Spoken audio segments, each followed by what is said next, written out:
Alright, here we are. We're looking at the mast step on board Ken's boat here, and this is the connection for a number of items that's going to be disconnected. Number one is going to be this box right here, and that box is for what again, Ken? Wind instrument. Okay, that's the wind instrument. It'll be disconnected. This here is the VHF connector, and that barrel will be pulled out, so it just needs to be put back in. And then there's a terminal block up inside of here. I don't know if I can get close enough to see it, but anyway, there's one half of that terminal block is going to be disconnected.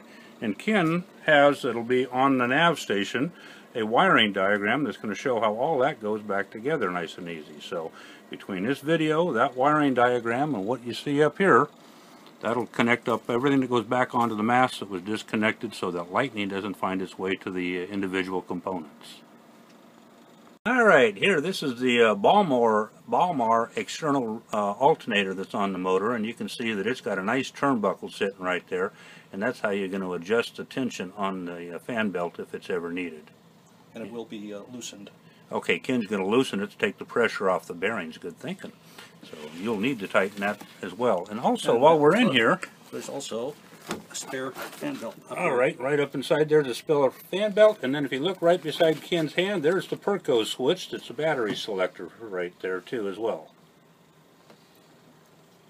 Come on. There's also a battery switch on the starboard lazarette, the aft lazarette, not the one outside the cockpit, but inside the cockpit, and there's a Perco switch in there, and that needs to be powered on as well.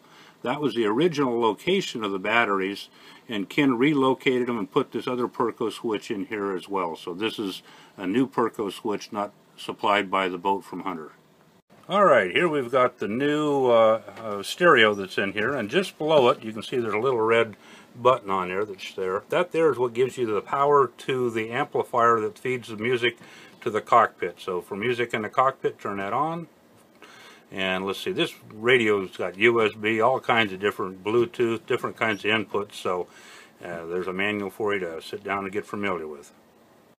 Underneath the dinette here we have the compressor for the refrigerator, for the freezer, and also near the forward bulkhead there, down underneath the dinette cushion, is the hot water heater. Here we're in the aft cabin, starboard side, above the two lockers there. There is a safe, and to access that, it's a key. Is that what you have for that there? Yep. So you'll have a key to access that there, and that'll be in the nav station? Yeah, on the hook behind the nav station. Alright, the hook behind the nav station. Alright. Again, the safe is right up above, the two cabinets right here. On the side of this cabinet here is the, is that the tuner? The transceiver. The transceiver for the single sideband radio there, and there's two fuses that one fuse that's located there that's going to be disconnected so that no power goes to the radio and lightning can't find its way to it as well. So that's what you'll do to power that back up. Here we are out in the cockpit now, and just let's see, there's a light down on the power control panel called the courtesy switch, and there's a rope light around the companionway that will light up when you turn that on as well. Underneath the instruments here, there's another little courtesy light there, and just forward and here is a switch that's going to control that one, along with a 12-volt receptacle down there as well. And when the courtesy light's on, you'll also get power here to your fuel gauge, which is located right here at the helm. So without the courtesy light coming on, you will not see the power indication or the fuel indication on the gauge, and the courtesy lights won't be on out here. Here we go. We're now in the aft port lazarette in the cockpit, and there, right down inside there is the automatic tuner for the single sideband.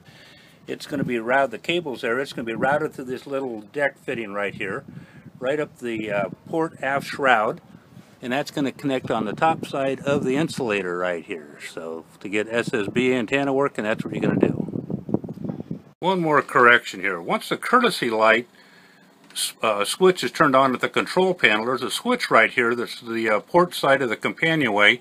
That's a rocker switch, and that there is what actually turns on the rope light that surrounds the companionway for the nice mood lighting.